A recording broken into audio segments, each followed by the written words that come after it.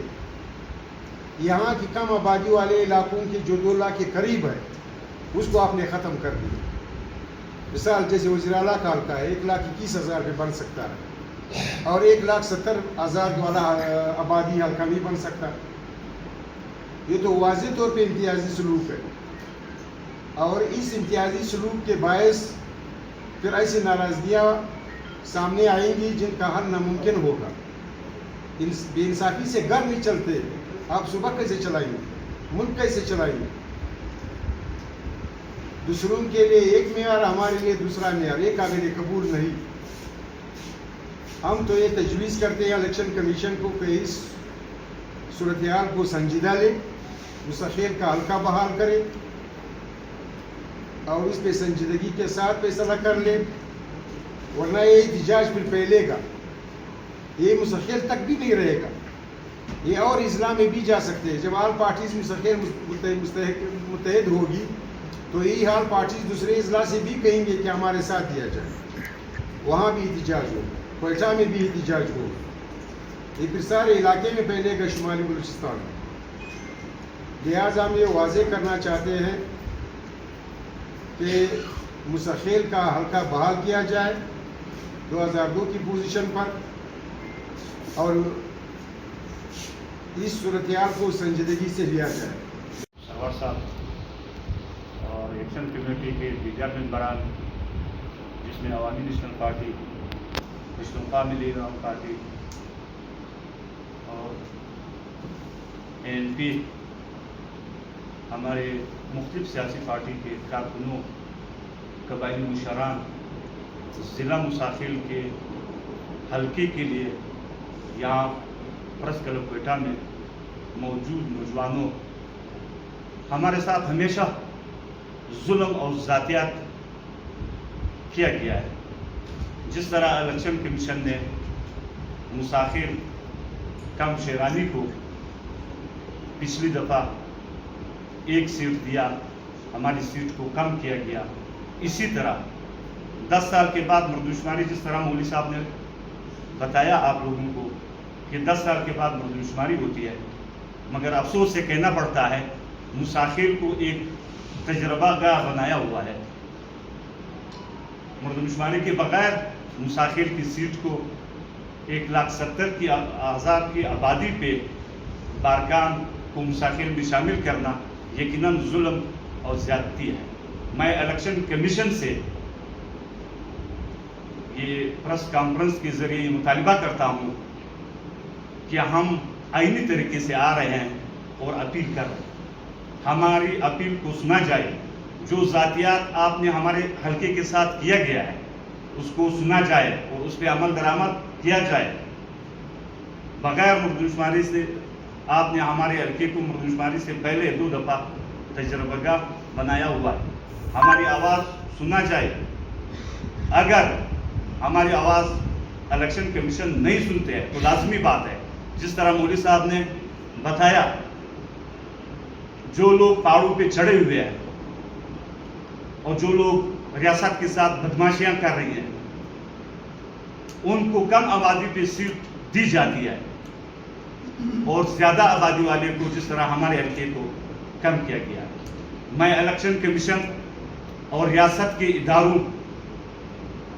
جو بند کمرے میں فیصلے بنایا جاتا ہے اور حلقوں کے حقوق کو چھینا جاتا ہے, میں ان سے بھی مطالبہ کرتا ہوں کہ بالکل مسافر کے حقوق کو منظر رکھتے ہوئے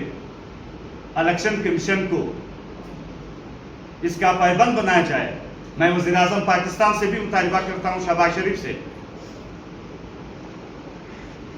کہ ایک صوبے میں, ایک ملک میں 2 قانون نہیں چلتے. جس طرح وزیر اعلیٰ بلوچستان میر قدوس بزنجو کو کم آبادی پہ 1,21,000 1,30,000 آبادی پہ صرف دیا گیا ہے,